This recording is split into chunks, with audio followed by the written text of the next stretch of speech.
Last week, the session ended quite aggressively, leaving people feeling upset and possibly even unsafe.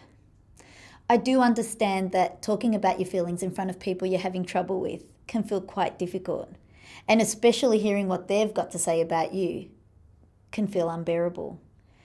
But please remember that this is a phase of counselling and sometimes things get worse before they get better.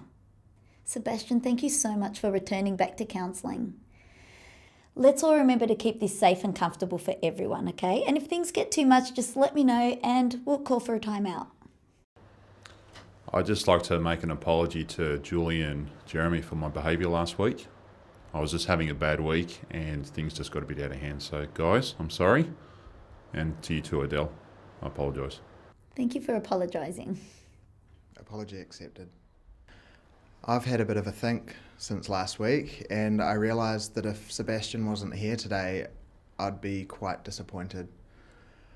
I've also admitted to myself that I really do want us to be how we used to. I want us to have a happy Christmas, and it'd be good if Chris was here. Well, I managed to contact Chris, and I'm happy to report that I had a one-on-one session with him throughout the week. Unfortunately, he wasn't ready to come to this session today. However, we did have a really good talk. That's really good to hear. But before we get on to that, I'd like to complete the activity we started doing last week. So last week we ended the discussion talking about Julie's affection towards others. Julie, is it safe to say that you're the peacemaker? Yes, absolutely. I used to worry so much about my brothers when they fought. And to be honest, after last week's session, I've had heightened anxiety all week. I was scared that everyone wouldn't want to persevere with this, and I felt guilty because I should have calmed Sebastian down. That's just not your job, Julie. You're not our mother. Yeah, but she is always the one that tries to smooth things over. I mean, she called us here for this. You and I would never have done that. So you became the peacemaker, the fixer of family issues. Yeah, well, I did used to take everything on and I'd spend hours working out how I could make things better. But when we split up, I felt like I should have done more, that it was my fault. Julie, you can't control our behaviour. It's not your fault. Thank you for saying that. I wanted to contact you earlier, but I was too scared. I felt like I'd let you down and I didn't want to call. That's that whole lack of self-belief thing. The thing that you wrote down as your weakness last week. Thank you for your valuable input, Jeremy. So, Julie, why do you think you developed the belief that you needed to be peacemaker and keep things together? Well, Mum was working a lot, and so Dad was at home, but he wasn't really at home. He wouldn't really spend time with us, and he didn't get things done at home that needed to be done. So, I mean, that's why Mum left him. She always said she felt like a single mother. Dad wasn't really there for any of us. And then she met Chris's dad, and because they'd known each other for years, the relationship progressed quickly. Looking back on it, I really saw Julie as my second mum. She was more present, and maybe we put that on her. What was your earliest memory of caring about your brothers like a mother? It was probably when Jeremy hit a ball over the fence and he grabbed a broomstick to try and get the ball closer to the fence, and he fell forward and the broomstick split his head open. Yeah, I was about 6, so Julie would have been 11. Yeah, I had to try and keep things together, so I grabbed a wet rag and I put it on his head, and he kept trying to fall asleep and I had to keep him awake. My panic levels were so high. Where was Mum? I think she'd gone to the milk bar. She'd probably only gone 10 minutes. Yeah, and she'd told me to look after the boys while she was gone. So even though you were 11, it sounds like you were treated a lot older. She was there physically and emotionally for us. I was much more immature. She just took on that motherly role naturally. Which sounds like the reason why you cared about Chris so much. Well, his mother died and he was so sad about it. And I was really sad too, even though I didn't know her. So, Julie, if you were so busy providing support physically and emotionally for your brothers, who was there to support you?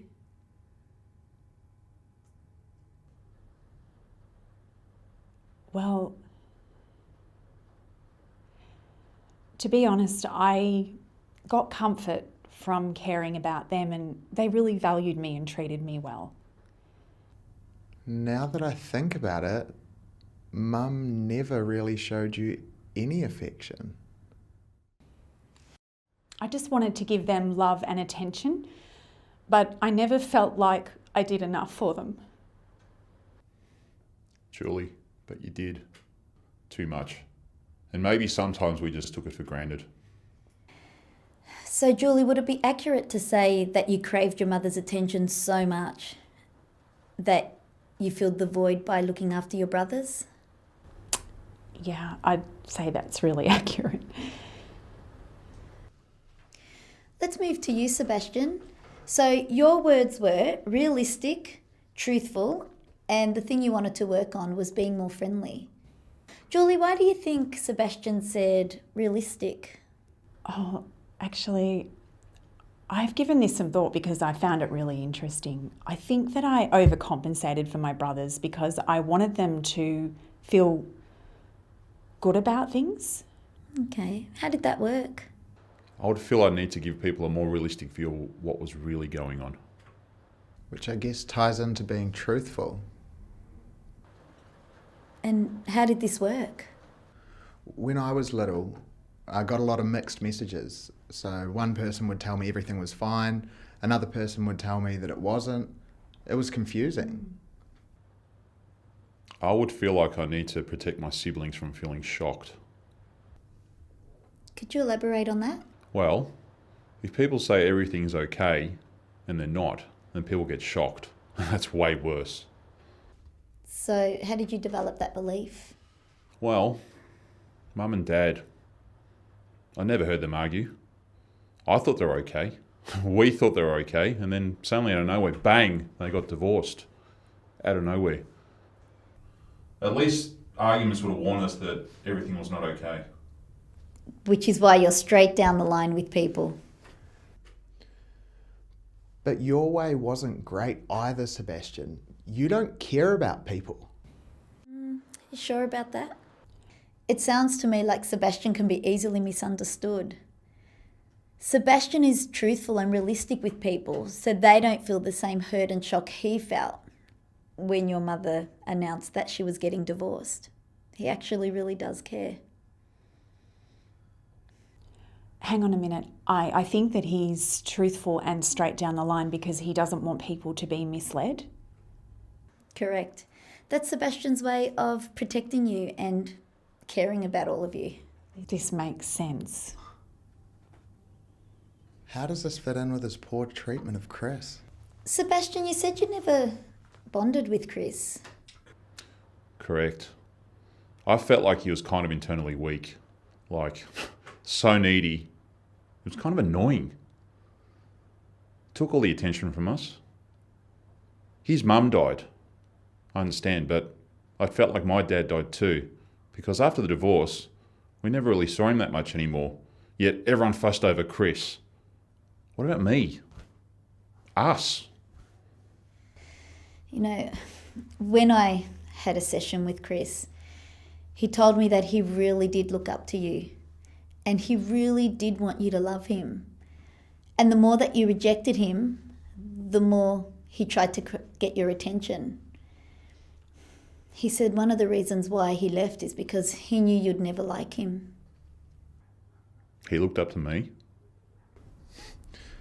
You never noticed. I did. I absolutely did. He used to say things like, when I'm big like Sebastian, or let's hear what Sebastian thinks.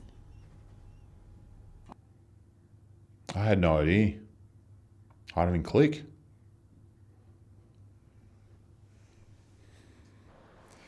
You're up next, Jeremy. So your words were thrifty, very hardworking, and the thing that you wanted to work on was not being so trusting of others. I remember when we were little, I caught Jeremy looking at the ground at the park.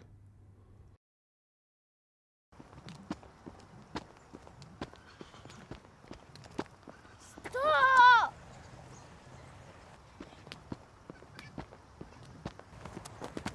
Stop it!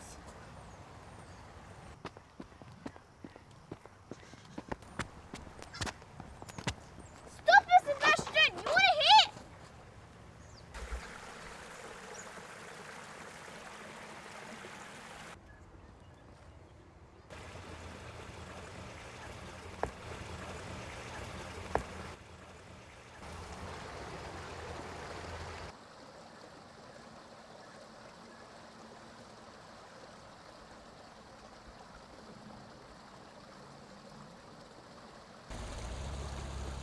Hey Julie, hit these.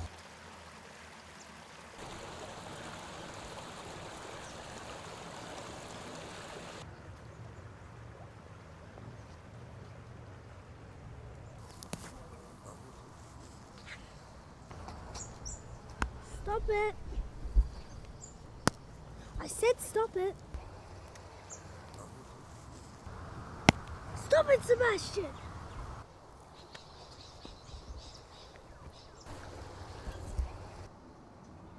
So what are you doing anyway?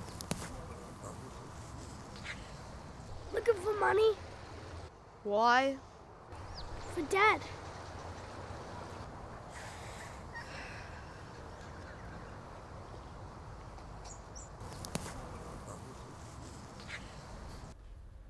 Yeah, I remember that. He said if you saved enough money, then Dad would come home. I just had it in my mind that all of Dad's issues came from money. He was always talking about how he couldn't save enough money. And so I thought that if I could help him, then maybe that would bring him back. He was always saying that money. Goes to the kids. Yeah, I remember that. So you tried to buy your dad. I guess so.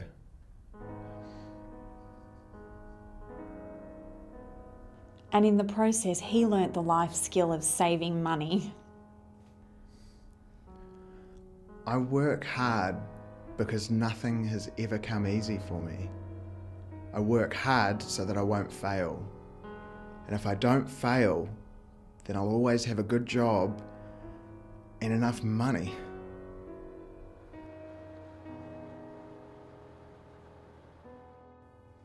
Well, you learn a good skill in a sad sort of way. Julie, why do you think Jeremy said he has to learn how to not be so trusting? Actually, Adele, can I take this one? Yeah, sure, Sebastian. Everyone he always got close to just went away. Oh my goodness, absolutely.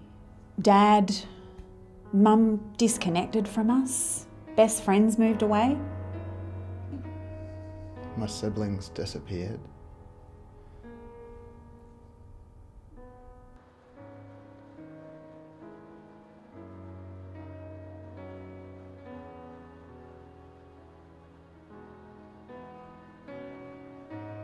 So you developed the belief that it was unsafe to develop relationships with people because they're just going to leave anyway. Yeah, I just wanted it to be less painful.